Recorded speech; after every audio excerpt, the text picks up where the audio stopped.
Demonstrasi akbar 4 November yang lalu berpotensi menimbulkan kegaduhan politik. Presiden Joko Widodo pun gencar melakukan safari politik ke sejumlah tokoh ormas Islam dan juga jajaran TNI dan juga Polri. Dalam kesempatan itu, Presiden Jokowi menyinggung kasus hukum yang menyeret Ahok. Presiden menegaskan tidak akan melindungi Ahok dan menyerahkan seluruhnya pada proses hukum. Setelah aksi ormas Islam 4 November yang lalu, Presiden Joko Widodo turut berupaya menurunkan tensi yang sempat tinggi. Dalam 2 hari terakhir, Presiden Jokowi berkeliling menyambangi tokoh agama dan aparat TNI Polri. Jumat pagi, Presiden memberikan pengarahan kepada Korps Brigade Mobil di Makobrimob Kelapa II Depok. Didampingi Kepala Polri dan Wakil Kepala Polri, Presiden mengapresiasi kerja keras, kekompakan, dan kesigapan petugas dalam menangani aksi massa tersebut. Kita tadi melihat betapa kesiapan itu ada dan diharapkan dengan kesiapan yang ada ini bisa memberikan rasa aman pada masyarakat, bisa mengayomi, bisa melindungi. Setelah itu, Presiden melanjutkan safari militernya ke markas Korps Marinir di Cilandak, Jakarta Selatan. Sebelumnya pada 7 November yang lalu, Presiden Jokowi mengunjungi markas besar TNI Angkatan Darat. Di hadapan sekitar 2.000 tentara, ia mengapresiasi kinerja aparat keamanan yang telah bekerja keras mengamankan aksi 4 November. Pertemuan juga dilakukan oleh Presiden pada 8 November yang lalu dengan jajaran Polri di Perguruan Tinggi Ilmu Kepolisian. Ia juga menyampaikan rasa prihatin atas terlupanya 18 orang polisi saat menjalankan tugas. Selain itu, Presiden mengunjungi 2 ormas Islam terbesar di Indonesia, Nahdlatul Ulama dan Muhammadiyah. Dalam kunjungannya ke kantor PBNU, Presiden Jokowi mengapresiasi sikap para tokoh agama Islam dalam menjaga keutuhan dan kerukunan umat di Indonesia. Menyayangkan kelambanan pemerintah dalam melakukan komunikasi politik dengan rakyatnya, mendesak kepada pemerintah untuk segera melakukan dialog yang lebih intensif dengan seluruh lintas tokoh pemuka agama sehingga terbangun suasana yang kondusif. Saat berkunjung ke Muhammadiyah pada Selasa yang lalu, Presiden Jokowi membahas proses hukum terhadap Basuki Cahayapurnama atau Ahok. Ia menegaskan tidak akan melindungi Ahok dari kasus hukum yang dihadapi. Saya tekankan bahwa saya lagi ini juga perlu rakyat tahu, tidak akan melindungi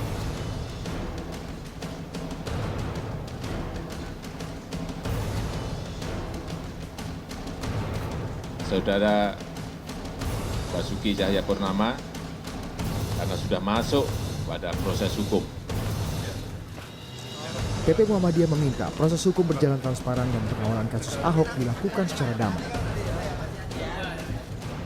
Kami juga berharap dan mengajak pada seluruh umat Islam untuk terus mengembangkan suasana damai sambil mengawal proses hukum ini secara demokratis.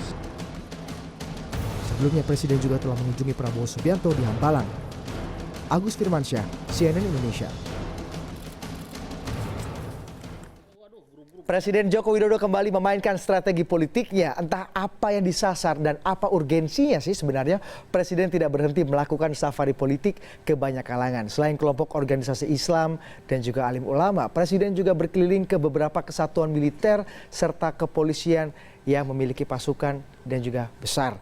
Apa yang disasar dan strategi apa yang dijalankan Presiden Jokowi kali ini, kami akan membahasnya malam hari ini bersama Mas Budi Aris Setiadi, Ketua Umum DPP Projo. Selamat malam Mas Budi, terima kasih sudah mau datang di tengah kemacetan Jakarta karena banyak banjir, banyak hujan malam hari ini. Terima kasih. Kemudian ada Mas Ari Nur Cahyo, Direktur Eksekutif Para Sindiket. Selamat malam Mas Ari, terima kasih juga sudah datang, tetangga kita di belakang sini.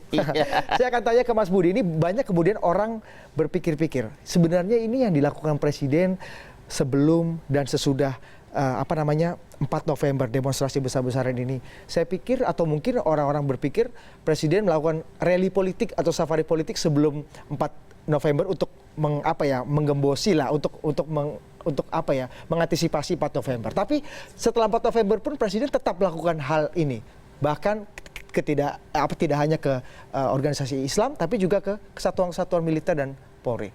Apa yang ingin ditunjukkan Presiden, Mas Budi? Apakah Presiden ini tidak percaya diri atau ingin show of force atau ingin menunjukkan bahwa loh saya ini masih panglima tertinggi loh? Loh, inilah Presiden pilihan rakyat. Inilah Presiden ideal Republik Indonesia. Karena ketika ada satu masalah Presiden turun langsung. Memang banyak kritik juga. Ini pembantu-pembantu Presiden kemana aja nih? Tapi Presiden menunjukkan kepemimpinannya. Presiden menyambangi satu persatu semua stakeholder, pemangku kepentingan, kelompok masyarakat, ormas, termasuk juga infrastruktur pemerintahannya. Jadi inilah upaya Presiden untuk dekat, memberikan arahan-arahan dan juga mendengar juga aspirasi dari kelompok-kelompok masyarakat maupun aparatur pemerintahannya. Tapi kalau kita lihat eskalasi safari politiknya terus tinggi loh Mas. Maksudnya Enggak, sebelum dan sesudah ketemu ormas Islam ini jarang-jarang. Bahkan Presiden yang mendatangi, biasanya kan Presiden didatangi. Ya. Ini Presiden mendatangi satu persatu. Begini loh. Kemudian ke Sejak militer. 2 tahun pemerintahan Pak Jokowi ini kan Presiden yang memang gemar, giat. Nggak pernah letih bekerja. Siang malam. Kalau ngelihat sebelum peristiwa ini atau ini kan jangan kita bedain bahwa setelah tanggal 24 November Presiden lebih datang. Enggak juga. Sebelum 2 tahun yang lalu Pak Jokowi dilantik jadi presiden ya memang begini. Begini, ini asli ya Pak Jokowi ini. Iya. Cuma dulu sebelum tanggal 4 ini masalahnya lebih ke soal pembangunan, soal ke proyek-proyek yang harus ditinjau langsung. Cuma karena setelah tanggal 4 ini kan lebih fokus. Orang jadi ngeliat kok Pak Jokowi jadi ngurusinnya energinya ke satu persoalan. Isu, betul. Gitu. Berarti ada yang dilihat suatu yang berbahaya dong oleh Presiden, kemudian Presiden harus turun tangan sendiri. Menurut Anda seberapa bahaya? Bukan berbahaya, tapi istilahnya adalah ini krusial ya. Karena yang dipertaruhkan ini soal kesatuan dan persatuan bangsa. Karena ini udah menyangkut fundament bangsa ini. Ini kan urusannya kalau tidak ditangani secara tepat dan cepat, maka pertaruhan kan nasib bangsa ini 70 tahun loh. Berarti Indonesia ini udah 71 tahun dan nggak boleh sembarangan kita menghandle satu isu yang luar biasa sensitif. Dan Mas Budi dan Mas Ari, kalau kita lihat pesan Presiden hampir sama di setiap kesempatan, di baik ketemu ormas Islam, pimpinan alim ulama ataupun di kesatuan TNI dan Polri. Indonesia harus tetap beragam, TNI Polri semua harus menjaga pluralisme dan juga keberagaman Indonesia. Ini pesannya berarti ada, Mas Ari lihat berarti Presiden melihat bahwa ada ancaman terhadap hal-hal yang kemudian dibold atau digarisbawahi secara tebal oleh Presiden. Betul. Jadi ancaman terhadap persatuan dan kesatuan Indonesia itu memang sedang dalam ancaman. Memang eskalasi tanggal 4 November itu kemarin kan menjadi sebuah bukan persoalan demonya, tetapi bagaimana sebenarnya demonstrasi yang berjalan damai itu berjalan linear dengan di media sosial yang begitu sengit, dan sebenarnya ujaran-ujaran di media sosial itu sudah dalam ancaman, orang merasa tidak nyaman sehingga persatuan kebersamaan kita sebagai bangsa itu terancam. Kebinekaan, pluralitas itu dalam ancaman, sehingga Presiden merasa perlu bahwa stabilitas ancaman terhadap persatuan ini perlu merangkul semua kelompok dan golongan. Dan Presiden melakukan sekaligus dengan mendatangi kelompok ulama. Sebenarnya ormas-ormas ini adalah mereka ini kan pemimpin informal, para tokoh-tokoh agama yang punya massa, punya pengikut. Diharapkan bagaimana hawa kesejukan, persatuan, kebersamaan ini bisa tetap direkatkan karena pemimpin-pemimpin informal. Kemudian Presiden juga merangkul sebenarnya kelompok pemimpin formal, tentara dan polisi sebenarnya. Pemimpin formal yang karena apapun diktum tentara dan polisi itu adalah sama, bahwa tentara dan polisi sebenarnya tidak boleh menjadi alat suatu golongan atau siapapun juga, karena dia alat negara. Itu diktumnya Sudirman. Dulu kan Polri bagian dari TNI sebenarnya. Ketika sebenarnya TNI adalah alat negara yang berada di semua golongan, dia punya pemimpin formal, para commander in chief-nya itu juga bisa merekatkan lagi sekat-sekat kebersamaan yang mulai sekarang mulai renggang. Itulah sebenarnya. Jadi Presiden sedang merangkul semua kelompok dan golongan, dan TNI dan Polri adalah mereka yang kelompok yang katakanlah berdiri di atas semua golongan. Dia tidak punya kepentingan apa-apa, karena kepentingan adalah demi berpolitiknya TNI kan, dan tentara ini berpolitik untuk negara. Nah, ini yang menarik ketika bagaimana mengkombinasikan pemimpin formal TNI Polri dan pemimpin formal pemuka agama. Nah, ini pesannya kan kemudian mirip-mirip, Mas Persis, Ari. karena persoalannya ancaman. Berarti Anda menganggap bahwa memang, atau Presiden menganggap bahwa ancaman yang sama juga akan diterima atau sedang dialami oleh aparat militer kita? Bukan, ancamannya kan terhadap masyarakat, tetapi masyarakat kita yang plural, yang bineka, kebinekaan kita dalam ancaman.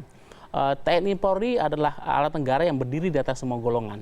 Itu menjadi perekat utama dari segregasi sosial yang sekarang mulai retak. Nah, maksudnya Presiden ingin kirim pesan bahwa TNI Polri jangan ke bawah-bawah isu yang kemudian diarahkan gitu. Gini loh, maksudnya Presiden Jokowi itu bukan presidennya relawan, bukan presidennya partai politik tertentu, bahkan bukan presidennya kelompok tertentu.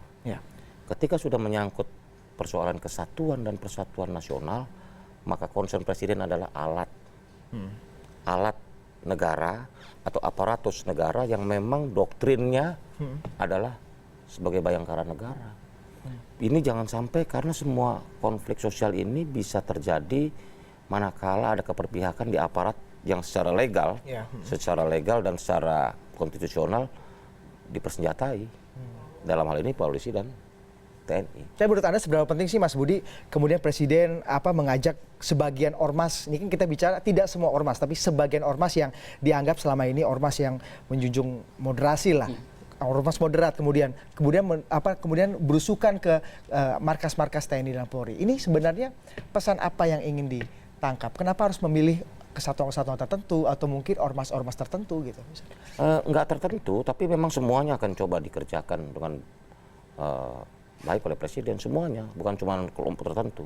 Tetapi Presiden menyambangi semuanya untuk memastikan bahwa instrumen-instrumen negara ini berdiri kokoh, menyangga NKRI, Pancasila dan kebinekaan. Ini isunya tiga ini, NKRI, Pancasila dan kebinekaan. Dan Anda melihat pasca atau pasca 4 November demonstrasi besar-besaran kemarin anti Ahok ini terancam? Persoalannya bukan pada demonstrasi ansih, tetapi kita sadar bahwa setiap gerakan politik apapun rawan adanya isu-isu atau kelompok-kelompok yang memanfaatkan kekisruhan yang terjadi itu. Misalnya, ini kan kita melihat bahwa ada yang memang aspirasinya. Kita tahu, kita menyadari juga bahwa memang ini kan masalah soal perasaan, soal keyakinan yang nggak boleh disentuh wilayah itu. Nah, tapi juga kan ada juga penunggang-penunggangnya yang coba memanfaatkan kekisruhan sosial ini untuk tujuan-tujuan dan target lainnya.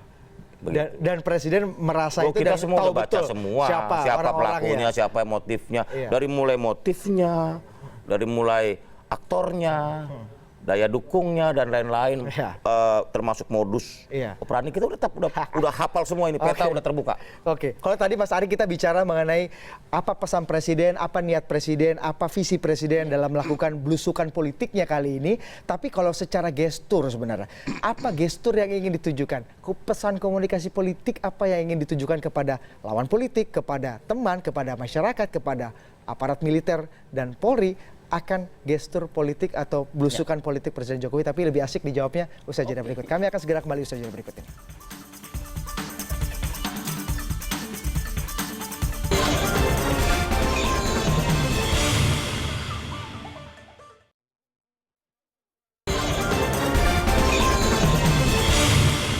Saya berikan apresiasi yang tinggi kepada Presiden atas langkah-langkah politiknya yang dilakukan. Dan langkah itu insya Allah saya pikir akan membawa manfaat yang baik buat negeri ini, buat persatuan negeri ini.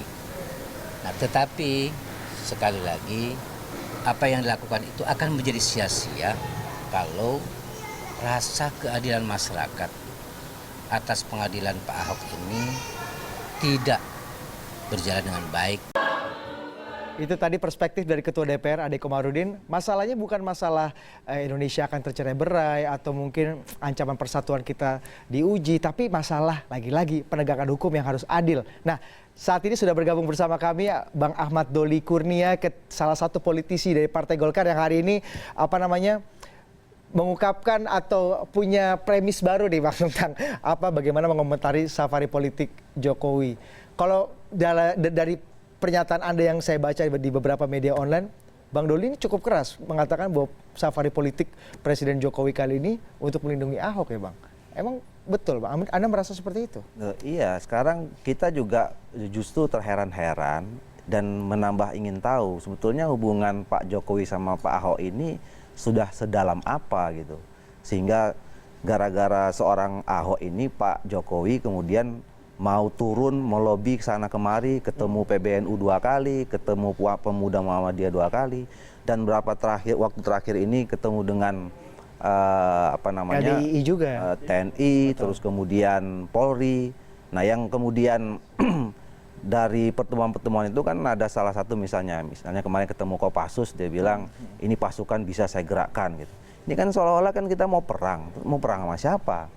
Gitu ya kan. Nah, dan ini kan semua motifnya kena kasus atau kena peristiwa 4 November gitu. Dan peristiwa demonya atau peristiwa hukumnya? Iya, kan demo itu kan meminta atau menuntut supaya penegakan hukum ini diterapkan seadil-adilnya kan kepada siapapun gitu.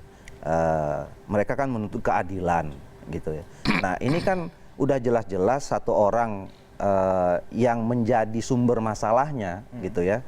Berjuta orang datang, Pak Jokowi nggak mau terima gitu. Nah, selama ini ngapain datang belusukan, toh pada saat berjuta orang datang ke istana dia nggak mau terima gitu kan. Bukannya Presiden Jokowi sudah menegaskan bahwa pemerintah atau kepolisian akan melakukan proses hukum secara fair, secara transparan, secara terbuka, bahkan berkeadilan. Ya sekarang begini, ini prosesnya kan cukup lama ya. Bandingkan saja dengan misalnya teman-teman HMI kemarin ya. Itu anak-anak sekarang yang ditangkap 4 orang ya kan. Yang 3 orang itu tidak pernah maka pulang dengan baik-baik, besoknya baru ditangkap gitu ya. Tiba-tiba ada BAP langsung tersangka, kok cepat sekali. Nah, sementara udah orang yang menuntut bahwa ini sekarang melakukan penistaan agama, nggak diproses-proses juga status dan segala macam gitu. Malah kemudian diperlebar, ya kan. Nah, sampai kemarin juga kan ada diundang 17 ormas. Nah, suaranya sudah sama semua. Muhammadiyah sama, NU sama, ormas-ormas itu sama, bahwa kalau misalnya proses hukum ini tidak ditegakkan terhadap Ahok, ya ini akan terus berlanjut. Nah, ini kan simpel aja sebenarnya. Tapi saya belum melihat indikasi yang jelas yang bisa Anda jelaskan bahwa Presiden melakukan ini demi Ahok gitu loh, Bang. Karena tidak ada satu kata pun yang keluar dari mulut Presiden bahwa ya meminta atau mempersuasi ormas misalnya untuk bisa melindungi atau memaafkan apa yang dilakukan oleh Ahok. Kita kalau baca statement Pak Jokowi, Pak Presiden pada saat keluar dari PBNU, selalu yang disampaikan adalah, ada di Muhammadiyah juga, saya tidak akan melindungi Cahaya Purnama gitu. Ya, apa urusannya ketemu Muhammadiyah dan itu disinggung soal Ahok di situ? Ya kan, kalau tidak bukan soal itu. Justru ya itu kan? menunjukkan bahwa itu yang dibicarakan. Yang dibicarakan itu gitu loh. Iya kan? Nah, itu kan salah satu indikasi memang persoalannya ini persoalan Ahok gitu. Makanya saya sering mengatakan, ya tolong dijelaskan apa gara-gara misalnya Pak Ahok pernah mengeluarkan di Twitternya, kalau saya ditangkap saya buka semua kecurangan macam itu yang menyandra gitu loh. Sehingga memang Pak Ahok bekerja, Pak Presiden ini seolah-olah bekerja untuk Ahok gitu kan. Nah, ini kan semua orang jadi terheran-heran. Kenapa gara-gara satu orang, ya kan, Pak Presiden kita ini sibuk mengumpulkan ini, ketemu itu, mau seolah-olah mau perang gitu kan. Padahal ini aksi kemarin tuh damai-damai. Oke, kalau tadi ke ormas Islam, Anda mungkin melihat bahwa ini langkah persuasi Presiden untuk bisa meredam kebencian kepada Ahok misalnya, seperti itu yang kita bisa asumsikan. Kalau ke TNI Polri seperti apa? Ya, makanya saya konteksnya apa sekarang? Kalau misal, kenapa kalau dan pesannya mirip-mirip loh Bang, lagi-lagi menjaga keutuhan NKRI sebagai alat negara. Saya kira saya sependapat ya, kalau misalnya motif untuk salah satu motif ya ketemu dengan TNI, Polri dan segala macam itu bagaimana supaya alat-alat kelengkapan negara ini juga ya tetap berada pada kepentingan negara dan bangsa gitu ya. Saya kira itu. Tapi kan itu juga bisa dilakukan kapan saja gitu ya. Nah, lagi-lagi seperti yang dibilang Pak Ade, itu semua tidak akan bisa bermanfaat besar kalau masalah utamanya itu juga tidak pernah. Apa masalah utamanya? Masyarakat sekarang sebagian besar menuntut adanya penegakan hukum dan rasa keadilan di masyarakat. Baik, jadi pesan safari politik Presiden kali ini clear bagi Ahmad Doli Kurnia bahwa ini tujuannya untuk bisa mempersuasi atau meredam suasana kebencian kepada Ya, Ahok. kecuali kalau memang dijelaskan. Nah, karena belum dijelaskan kan? Iya, kan? Kan sudah dijelaskan sebenarnya, tapi kitanya aja nggak percaya mungkin Bang Doli. Bang Doli nggak percaya kali. Ya sekarang kenapa nggak apa yang kita tidak clear dengan Presiden sudah pernyataan menjelaskan, tapi seperti itu kan gitu. Iya, Bang Doli belum percaya, tapi nggak apa-apa kan, semua orang boleh percaya, boleh tidak. Saya akan tanya Mas Budi Ari, Ya, setuju nggak? maksud saya gini, berkali-kali Presiden menyatakan di berbagai kesempatan loh bahwa Presiden saya tidak melindungi Saudara Basuki. Artinya biarkan proses hukum ini berjalan. Artinya ya semua bahan, semua data, semua bukti-bukti kan udah diserahkan polisi. Sekarang gini, Presiden tidak dikritik, tidak boleh melakukan intervensi proses hukum. Sekarang kan melakukan proses hukum kan polisi. Tekan polisi dong. Kalau mau desak polisi. Bahkan gelar Cepat perkara dong. harus dibuka gitu ya Bang ya? Kita Ya. juga bicara. Jadi maksudnya gini, udah jangan urusan ke Presiden lagi, urusan Ya. penegakan hukum. Karena Presiden udah bilang kan, ini kan ranahnya kepolisian. Tapi Anda setuju nggak dengan apa yang diasumsikan Justru itu. Bang Doli bahwa memang ini persuasi Presiden ini untuk meredam Enggak. kebencian? Ini urusan bangsa. Terlalu naif, bahkan terlalu kecil kalau Hanya apa yang dilakukan Presiden dengan begitu tekun, begitu luar biasanya sepanjang hari, berhari-hari, hanya cuma sekedar membela seseorang. Saya rasa kok enggak. Ada sesuatu concern yang lebih besar dari sekedar membela satu orang. Concernnya apa tuh? Ya, ini kesatuan dan persatuan bangsa. Seberapa mendesak? Emang ini penting loh. memang Bang Doli lagi. Anda melihat pasca atau pra dan pasca 4 November kemarin, keutuhan bangsa kita agak terancam dengan demonstrasi besar-besaran dan juga eskalasi politik yang terjadi Saya kira sekarang. terlalu jauh kalau menyimpulkan bahwa gerakan kemarin 14 Oktober, 4 November itu kemudian mengancam ya. Nah, bisa terancam kalau sumber masalahnya tidak diselesaikan. Kan kita udah tahu semua sumber masalahnya apa tadi. Berarti eskalasi itu bisa saja mengancam sebenarnya. Ya, pada Keutuhan, ada akhirnya bisa perpecahan. mengancam gitu loh. Nah, sekarang kita lokalisir aja masalahnya, ya kan? Bahwa sumber masalah itu adalah Pak Ahok yang melakukan itu dan masyarakat menuntut adanya penuntutan. Jadi ini juga terlalu jauh juga kalau misalnya kemudian ada aktor politik, kemudian ini direkayasa. Nah, kalau memang tadi disebutkan sudah lengkap jelas siapa pembetanya, ya buka aja. Ini kan kita selama ini nanya siapa aktor politik yang disebutkan itu kan. Nah, kan nggak disampaikan, tunggu nanti pada saatnya. Ya, saya kira jangan membuat polemik baru aja. Tapi Buka aja. Anda melihat aksi kemarin memang ditunggangi. Saya bilang tidak, saya ikut, ya kan. Saya juga tahu siapa-siapa dan bagaimana orang datang ke sana. Ya. Kalau bahasanya itu karena kolbu orang saja. Orang datang sendiri bawa makanan, karena itu tadi tersentuh hatinya. Bahkan para politisi yang ikut berorasi juga datang karena kalbunya. Ya, Tidak punya motif. saya nggak dalam kapasitas, tapi saya melihat banyak dan orang tidak menyangka. Ya, Habib Rizik aja nggak sangka itu datang sebanyak itu. Karena ya salah contoh misalnya di dekat rumah saya masih orang datang itu ibu-ibu, segala macam, dan bisnya di blok nggak boleh datang, mereka datang aja sendiri. Jadi itu memang aspirasi kaum muslimin yang real. Kalaupun ada tunggangan-tunggangan politik itu harus dibuktikan oleh sang penuduhnya. Iya, dan saya juga nggak setuju kalau misalnya, dan saya yakin kalau itu ada tunggangan kemarin itu bubar itu, dan tidak segitu yang datang, saya kira. Mas Ari, Anda melihat setuju bahwa memang ini langkah Presiden sebenarnya untuk mempersuasi ormas-ormas quote-unquote besar yang moderat untuk bisa meredam kebencian? Ya. Langkah Presiden untuk menyelesaikan semuanya sebenarnya, karena persoalan ini kan berlapis-lapis kalau kita lihat mau jujur. Inti persoalannya adalah tadi ya, persoalan ada persoalan Pak Ahok yang sedang menjalani proses hukum penistaan agama, katakanlah itu disangkakan kepada Ahok gitu. Itu adalah proses hukum. Pada layer kedua adalah sebenarnya ada proses politik. Layer kedua sentimen. Jadi ketika itu penistaan agama, sentimen SARA begitu kuat menjadi melingkupi kasusnya Pak Ahok ini. Misalnya?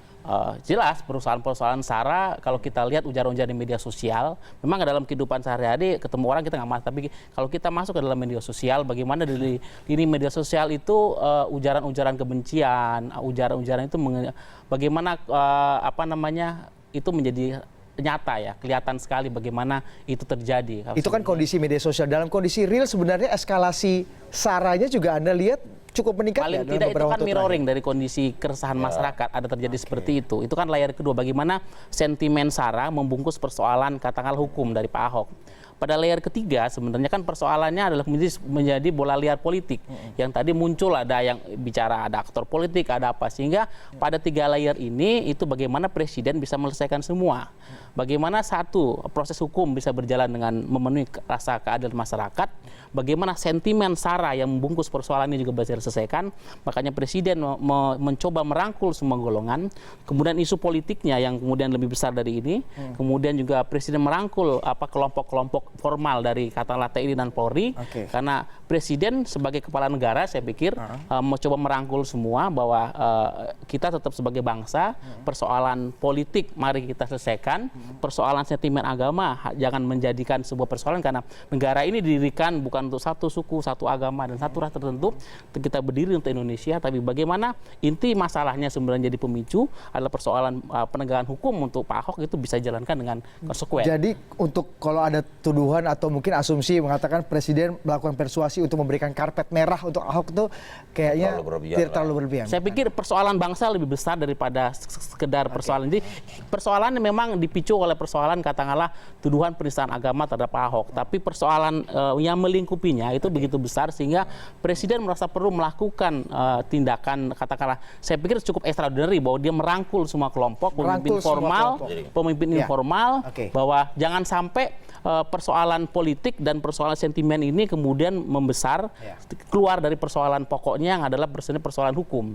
Itu saja. Mas Budi, saya mau tanya, tadi kata Mas Ari di-highlight betul presiden melakukan belusukan atau safari politik ini untuk merangkul semua golongan tanpa pilih-pilih. Tapi kenapa lagi-lagi presiden hanya mendatangi beberapa ormas yang besar yang memiliki sejarah atau massa yang banyak, kemudian sementara beberapa kelompok-kelompok demonstran yang pada 4 November lalu juga menjadi leader dalam demonstrasi itu juga tidak dipersuasi juga oleh presiden. Apakah presiden memang pilih-pilih atau apa yang ingin ditujukan? Tapi lebih asik dijawabnya usai jeda berikut ini. Kami akan segera kembali sesaat lagi.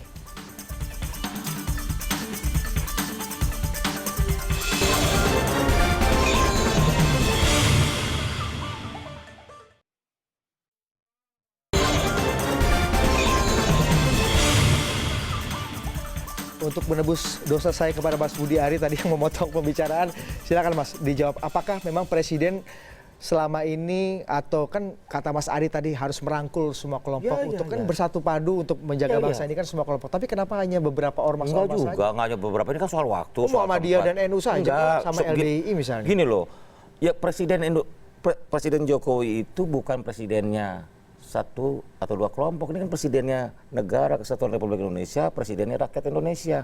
Kalau soal nanti ketemu ya semua pasti akan kebagian, kan soal waktu. Karena presiden cuma satu, jamnya 1 kali 24 jam, tapi pasti pada waktunya pasti akan semuanya akan berkomunikasi dengan baik. Ingat loh, Presiden Jokowi ini adalah presiden yang mau mendengar, dengar masukan dari orang dan mau tahu langsung masalah. Bukan presiden yang ABS, asal Bapak senang. Begitu loh. Cuman pasti dia punya keterbatasan waktu, dia punya keterbatasan ruang, tempat, itu pasti. Tunggu aja, pasti ada waktunya presiden akan melakukan komunikasi politik ke seluruh kelompok. Jadi bukan pilih-pilih kasih. Enggak, itu kan tuduhan aja pilih kasih. Enggak lah. Presiden ini kan punyanya. Ada manfaat nggak sih, Mas Budi, safari politiknya presiden ini? Selalu ada manfaatnya. Apapun, sekecil apapun, kalau upayanya untuk kebaikan bangsa, persatuan bangsa, pasti ada manfaat. Untuk bangsa, untuk Pak Ahok atau untuk Pak Jokowi? Enggak, itu kan dugaan-dugaan aja untuk Pak Ahok. Enggak. Presiden Republik Indonesia ini presidennya yang mempertaruhkan semua hal-hal yang fundamental di negara ini. Masa kita cuma membela seseorang karena sehingga begitu banyak effort. Ingat tuh, posisi kita sejak awal adalah kita mendukung penuh proses hukum. Gitu loh. Bahkan saya lebih mengatakan bahwa persoalan Ahok ini, terlepas dari soal dia benar atau salah, dalam soal penistaan, dugaan penistaan masih dugaan agama. Kita lebih tepat lagi nih, dugaan penistaan agama itu ranah hukum. Tetapi saya lebih kritis. Saya bilang ini persoalannya etis enggak. Kalau soal etis enggak, udah bukan urusannya, bukan ranah hukum. Kami berposisi ini yang coba diselesaikan oleh Presiden, menyelesaikan masalah quote unquote etis ini dengan apa namanya Justru itu dengan komunikasi dengan mempersuasi, dengan komunikasi politik. Dan Anda melihat ini menyejukkan. Ya dong, apapun berkomunikasi itu pasti memberi manfaat. Bahkan kita bilang namanya jihad komunikatif. Wah, jihad komunikatif. Saya akan tanya karena apapun setiap kita berbicara pasti kita nggak berharap semuanya sama atau kita nggak berharap semuanya sepaham, tetapi paling nggak terjalin komunikasi. Dan pasti ada manfaatnya lah ya. Presiden datangin pasti seneng lah minimal kan. Begitu. Jadi agak sejuk sedikit. Ini lebih menyejukkan atau memperkeruh suasana menurut Bang Doli? Karena yang satu sisi sejuk, merasa sejuk, yang satu sisi lagi eskalasinya tambah naik gitu. Kalau memang ada kemungkinan Pak Jokowi juga akan menerima dan mendatangi kelompok-kelompok yang lain, saya kira itu yang kita tunggu semua gitu ya. Kelompok yang lain ini maksudnya apa? Ya, yang jelas saja ya, misalnya FPI gitu ya. Terus kemudian sama dengan pertanyaannya Ketua Pemuda Muhammadiyah pada saat keterima di istana ya, kenapa yang diundang adalah hanya kami saja? Kenapa bapak-bapak yang di sana di luar sering melakukan aksi demonstrasi tidak diundang gitu. Nah, sampai sekarang kan ya kalau menurut saya, kalau memang mau menyejukkan, ya sebelum ketemu TNI, ketemu Polri dan segala macam, ya ketemu bapak-bapak itu dulu, ya kan? Kenapa PBNU sudah 2 kali, Muhammadiyah sudah 2 kali, gitu ya? Yang lain itu, dan kemarin juga diundang kalau nggak salah 17 ormas, tidak termasuk itu juga, gitu ya. Dan saya tahu 17 organisasi yang tidak ada yang ditemui Presiden. Ditemui kan diundang kemarin hari kemarin sore ya. Oh, beda lagi. 2 hari sore. Yang ke istana ke Presiden. Yang ke istana, ya kan. Dan saya tahu di situ karena saya tergabung dalam 3 organisasi di situ dan semua suaranya sama dengan apa yang disampaikan oleh PBNU dan PP Muhammadiyah. Tapi ada upaya persuasi nggak sih Bang Doli dalam pertemuan dengan Presiden itu sebenarnya, kalau informasi yang Anda lihat atau mungkin Anda lihat langsung Presiden mencoba mempersuasi kelompok-kelompok Islam ini untuk bisa lebih cool, lebih down. Iya, memang pesan normatifnya itu kan selalu ingin kita mengedepankan kepentingan negara dan bangsa, ya, kemudian menjaga keutuhan, ya, menghargai pluralitas dan segala macam. Tetapi kan di dalam setiap pertemuan itu selalu salah satu yang menjadi pembicaraan soal Pak Ahok, gitu loh. Termasuk yang 17 kemarin, dan 17 itu 8 yang bicara menyampaikan hal yang sama. Dari 17 itu ada organisasi yang kemarin ikut berdemonstrasi nggak, Bang Doli? Ada. Oke. Ya. Tapi Anda melihat bahwa Presiden belum, Presiden kan belum menemui FPI, belum menemui kemudian kelompok-kelompok yang lain yang tergabung di situ. Apa yang membuat analisa Anda membuat Presiden belum menemui ini? Kan kalau tadi akar masalahnya hukum, ya Pak Ahok harus ditindak. Ini akar masalah eskalasinya kan ya beberapa kelompok ini dan pentolan-pentolannya ini kan juga kita tahu bersama siapa. Ini kenapa tidak ditemui Presiden? Apa yang menurut Anda? Nah, itu yang kita pertanyakan. Ya, misalnya ya kemarin pada tanggal 4 November kan masa aksi itu perwakilannya kan minta ketemu sama Pak Presiden gitu. Pak Jokowi ada di Jakarta gitu ya. Saya kira kalau kemarin itu diterima saja perwakilan, disampaikan langsung bahwa ini prosesnya 2 minggu segala macam, itu mungkin suasananya lebih sejuk. Kan ada wakil presiden, Bang. Loh, ya kenapa mesti wakil presiden kalau presidennya ada di Jakarta? Ada apa? Gitu ya. Dan kita tahu semua pada saat itu jadwalnya sebetulnya ya ke bandara itu kan apalagi kemudian alasannya tidak bisa mengakses dari bandara. Masa presiden nggak bisa mengakses, banyak sekali ini republik dia punya kan gitu. Itu kan alasan-alasan yang menurut saya ya patut dipertanyakan, ya kan? Kok kenapa nggak mau diterima? Gitu. Itu saya mau tanya ke Mas Ari. Mas Ari, kenapa sih kemudian presiden tidak malah mendatangi ormas-ormas yang memang selama ini tidak terlalu keras, bahkan memutuskan Muhammadiyah dan Nahdlatul Ulama kan secara organisasi memutuskan untuk tidak ikut serta dalam demonstrasi 4 November. Tapi kenapa kemudian yang dirangkul, yang diajak persuasi itu kelompok-kelompok besar yang selama ini memang sudah dikenal moderat. Sementara orang-orang yang atau kelompok-kelompok yang kita kenal sebagai pentolan-pentolan gerakan ini tidak dipersuasi oleh Presiden. Apa yang ingin ditujukan oleh Presiden? Saya pikir apa yang terjadi di depan layar dan di belakang layar kan tidak semua tertangkap ya. Itu yang satu yang kita pegang. Yang kedua bahwa Presiden merangkul semua dalam arti Presiden mengedepankan silaturahmi dalam penyelesaian masalah, terutama dalam level sentimen sara dan persoalan politik tadi. Presiden mengedepankan silaturahmi, merangkul semua, dan setiap silaturahmi kan akan menyejukkan. Dan saya berpikir, menurut saya Presiden juga akan merangkul semua, tidak hanya ormas-ormas besar saja, tetapi bagaimana sebenarnya kan ormas agama atau pemimpin agama ini kan pemimpin informal yang punya umat, punya pengikut, yang kemudian bisa diajak duduk bersama. Jadi silaturahim umat melalui para pemuka agama, kira-kira begitu. Jadi saya pikir representasi yang kemudian ingin disampaikan kepada Presiden bahwa representasi ini, bahwa para pemimpin agama ini dari ormas-ormas ini menjadi representasi umat. Bagaimana silaturahmi umat sebenarnya yang kan nggak mungkin Presiden mendatangi seluruh umat, tapi bagaimana silaturahmi dengan umat ini menjadi pesan Presiden bahwa kita bisa duduk bersama, kita masih duduk sebagai bangsa, dan mari kita selesaikan bersama. Karena tidak ada persoalan seberat apapun, sesulit apapun yang tidak bisa diselesaikan dengan kita duduk bersama, dengan kita bersilaturahmi. Sehingga biarlah proses hukum itu saya pastikan bahwa akan selesai, tapi bagaimana silaturahmi kita sebagai sesama bangsa tetap kita jalankan, dan bagaimana juga antisipasi terhadap persoalan-persoalan politik yang mungkin bisa menunggangi proses hukum dan sentimen yang berbau sara ini. Jadi 3 layer ini harus kita pilah-pilah supaya kita tidak terjebak mana persoalan hukum, mana persoalan sentimen publik yang terhadap beper dunia media sosial sangat kuat. Jadi soal hati, soal sentimen itu begitu menggerakkan, dan kita sangat sensitif. Kalau di Amerika itu kan sentimennya sentimen etnis. Kalau kita yang begitu kuat itu sentimen agama sebenarnya. Bagaimana itu dijaga, jangan menjadi kekuatan pemicu perpecahan, tapi bagaimana menjadi perekat sosial kebersamaan kita. Kalau menurut Anda, kalau Presiden, kita bicara mengenai bagaimana Presiden melihat ada quote-unquote indikasi ada aktor politik yang menunggangi ini, terutama untuk mengeskalasi isu sara yang lebih tinggi lagi sehingga mendapatkan gain politik bagi pihak-pihak tertentu yang kita tahu mungkin lawan-lawan politik daripada Pak Jokowi atau mungkin Pak Ahok. Menurut Anda masyarakat Indonesia masih ini nggak sih, Mas Ari, begitu mudah nggak sih kemudian kita terpicu atau terbawa dengan masalah sara ini kemudian akan berdampak secara elektoral pada elektoral politik tertentu gitu misalnya? Persoalan sara itu adalah sentimen sara ini mengerentan digiring menjadi isu politik, sehingga kalau menjadi kanalisasi politik, isi kanalisasi politik itu yang kita harapkan. Jangan sampai persoalan sara ini kemudian pecah menjadi persoalan memecah segregasi kita sebagai bangsa. Itu persoalannya. Jadi bagaimana sebenarnya sara itu bukan lagi persoalan yang harus kita berdebatkan sebagai sebuah perbedaan, tapi sebagai perbedaan yang konstruktif bagi kita kebersamaan persatuan. Itu yang harus kita kedepankan. Bahwa isu sara kemudian dibelokkan menjadi isu politik itu kan kita tahu bahwa dalam namanya aktor politik siapapun itu kan sangat bisa menunggangi itu. Contoh aja ketika di Amerika Serikat sebenarnya bagaimana sebenarnya sentimen itu yang menggerakkan hati dan preferensi emosi seseorang itu digerakkan, itu juga rentan untuk digunakan. Nah, kita sangat itu terbukti oleh kemenangan Trump sebenarnya. Trump itu menjadi kemenangan sentimen etnisitas, kulit putih white American and non-white American itu digunakan untuk menggiring preferensi pemilih.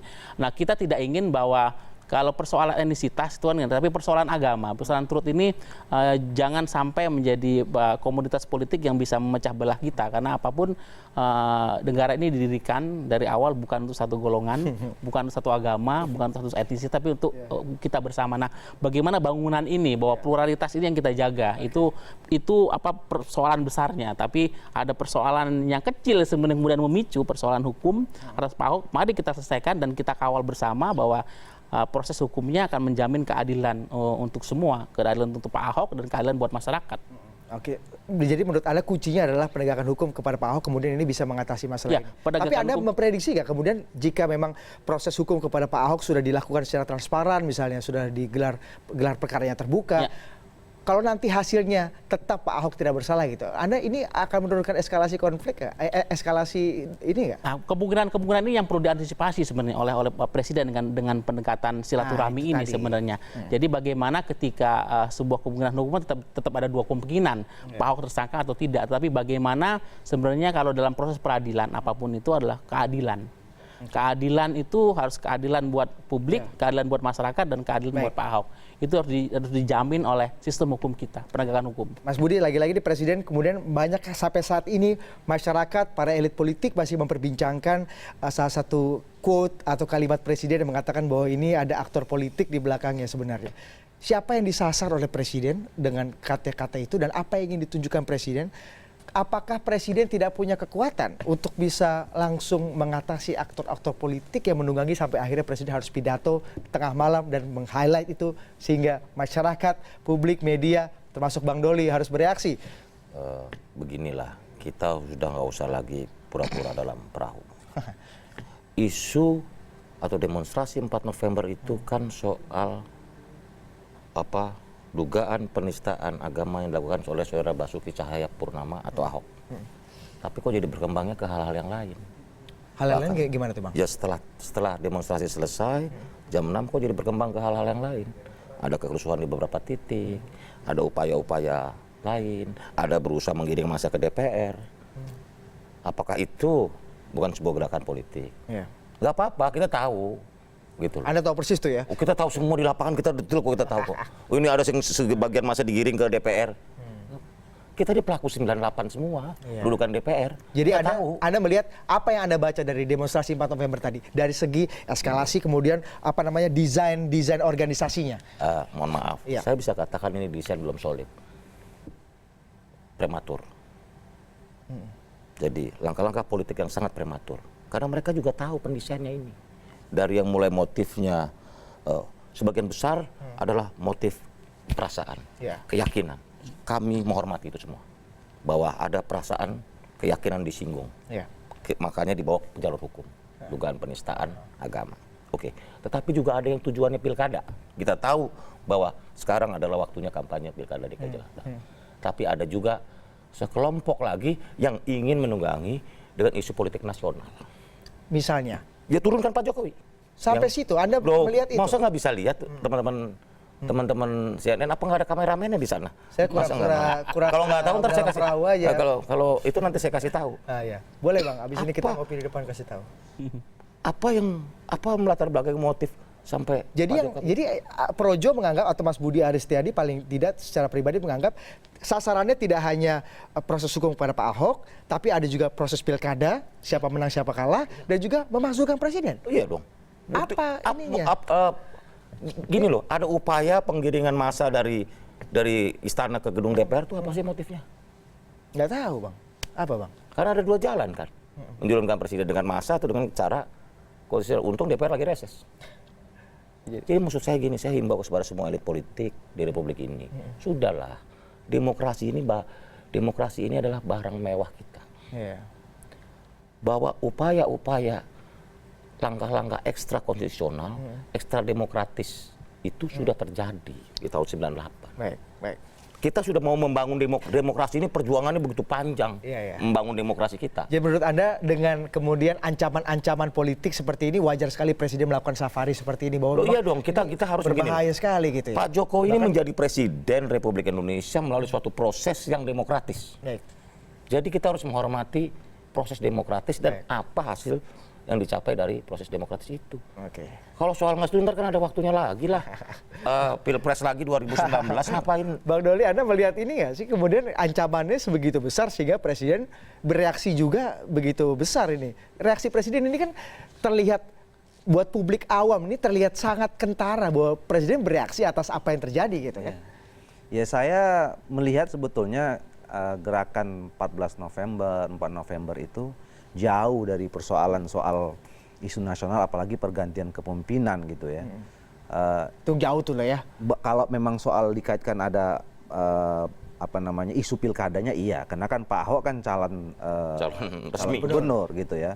Ya pasti adalah yang diusung Partai Golkar di mana tempatkan dan segala macam. Pak Ahok diusung Partai Golkar di tempat Anda saat ini. Iya, gitu.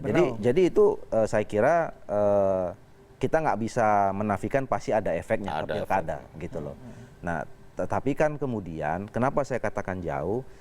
Kalau ini dilokalisir persoalannya Pak Ahok saja gitu, saya kira memang itu nggak bisa langsung ke bicara soal jauh sekali kalau menurut saya. Nah persoalannya kemudian saya melihat ya ya Pak Jokowi yang berusaha menurun-nurunkan ini, mendekat-dekatkan soal posisinya dengan Pak Ahok, gitu loh. Nah kalau misalnya tadi ada indikasi ini di baliknya ada aktor politik, apalagi kemudian soal mau menjatuhkan presiden, dibawa ke DPR dan segala macam. Ya saya juga sama sepakat, ya kita buka rame-rame saja gitu loh. Dan saya kira itu kan pelanggaran konstitusi kalau sudah sampai seperti itu gitu ya. Jadi nah cuman memang harus clear ya, kita harus menunjukkan kalau memang diindikasikan ada aktor politik, ungkap siapa aktor politik. Kalau memang indikasinya dibawa ke DPR itu adalah salah satu motifnya itu, ya buktikan bahwa itu ini.